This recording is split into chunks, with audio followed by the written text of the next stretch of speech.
We have 2 different Honkai Star Rail topics, both submitted by Gamerboy 2 days ago.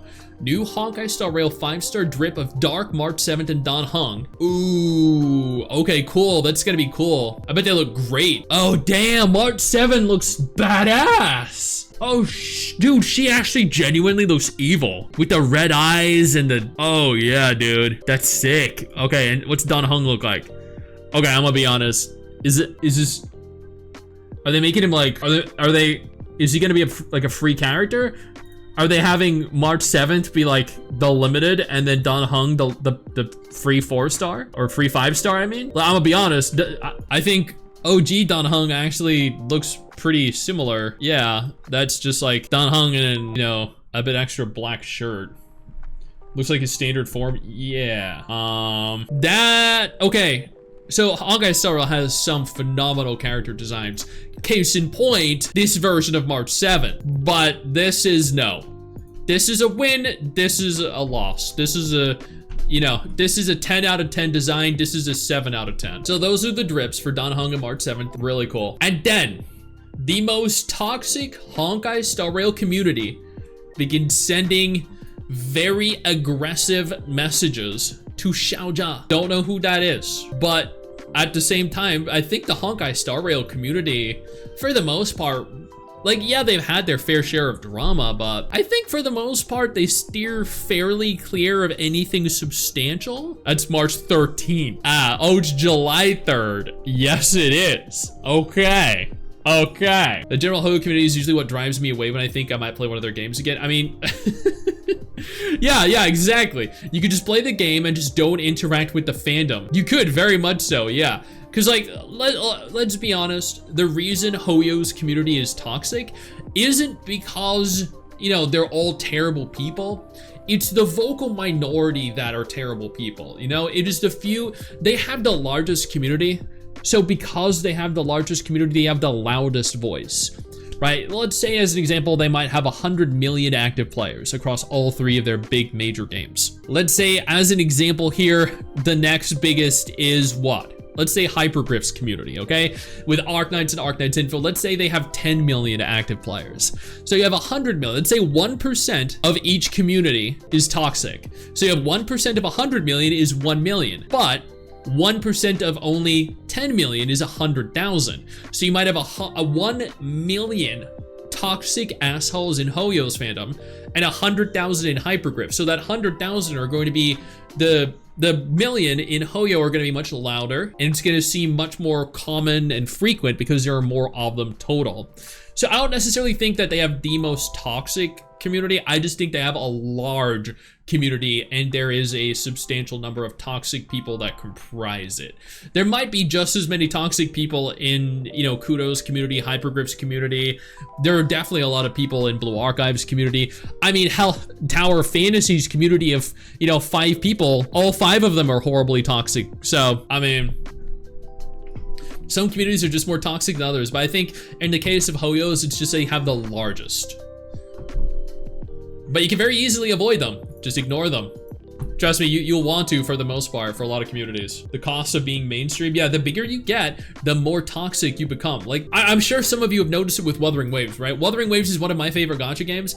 I cover it extensively. I'm a major part of the Wuwa community. I know all the Wuwa content creators.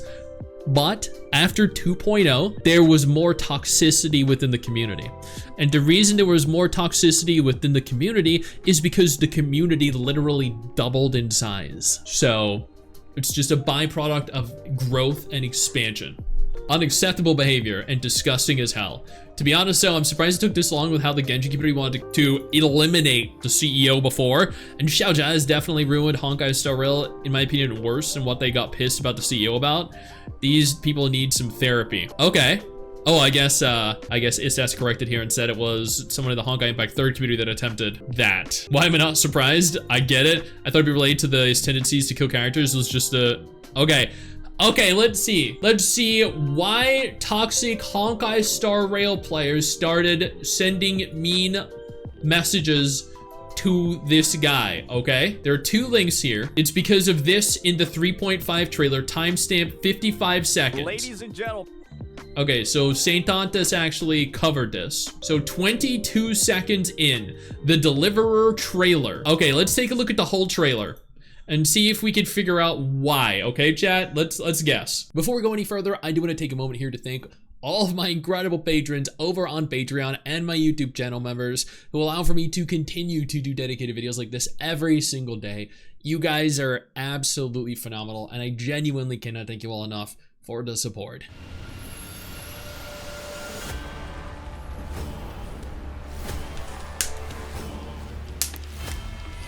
Oh, the new March 7th looks great.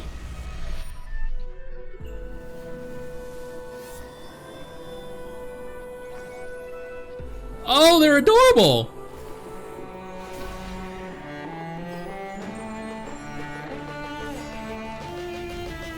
Oh, that's a new character who looks sick, by the way, in that form.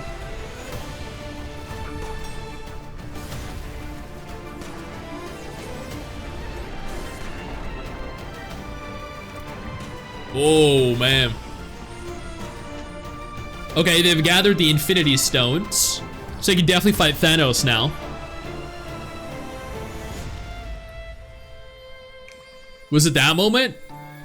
Was it that moment right there? Is it because they had that moment where... Is that it? Was it a shipping concern?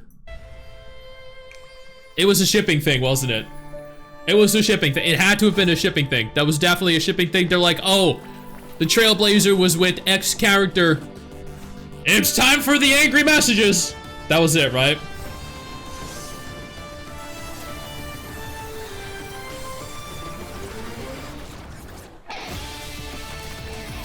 This is fire, man.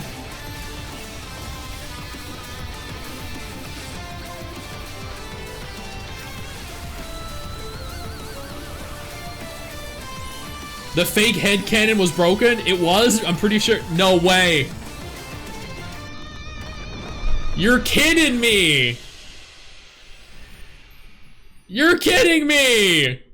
No, it wasn't this moment. Y'all, don't tell me you're being serious right now. 55 seconds. Are you serious? This right here is the reason he started getting threats? Okay, I gotta see. How many people dislike this trailer? Not many, right? 82,000 likes and only 800 dislikes. Were all 800 of those people angry about that moment? Wait, so that's the image. Did they know they were... Was that the original thumbnail? Wait, they baited people in by showing her by herself, and then they put the Trailblazer in after? Y'all, okay, so there are one of two reasons they could have done this. So on the one hand, they knew by putting the Trailblazer in the thumbnail, it would have infuriated a much larger portion of players, or they just wanted to keep it a secret. I don't know. Either way, they had to have known that there was going to be significant fault found with this, that players were going to be very upset because their headcanon of who is an acceptable waifu for their respective gendered main character is now going to be in jeopardy. That's just so wild. Like, when I saw that, I was like, oh, that's a cool scene.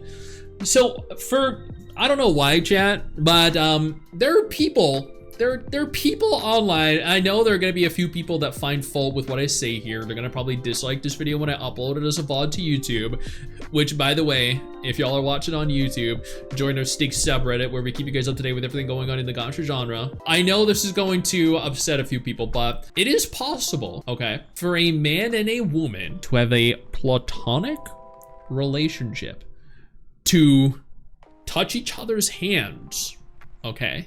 To even in some instances hold hands, to hug, to be in the presence of without needing to stick your dick into, okay? It is totally fine. I have a significant number of, okay, that's a lie. I have barely any friends, but of the few friends I have, there are females and males included, and never have I wanted to stick my dick into any. It is totally fine for this to exist, a male and a female, and to not spark some kind of weird waifu or husbando war, and to not, you know, result in mean messages to the CEO or the head of the storytelling department or whoever this person is. This is horrible. Genuinely terrible. I know you think that you just hit the end of the video, and technically, yeah, you have. And I know your first reaction is to close out of it at this juncture, but don't. No, instead, I urge you to take a moment here and click one of the videos on screen that are coming up in just a moment so you remain up to date with everything going on in the gacha genre. Trust me, you are not going to regret doing so. Stay flaccid.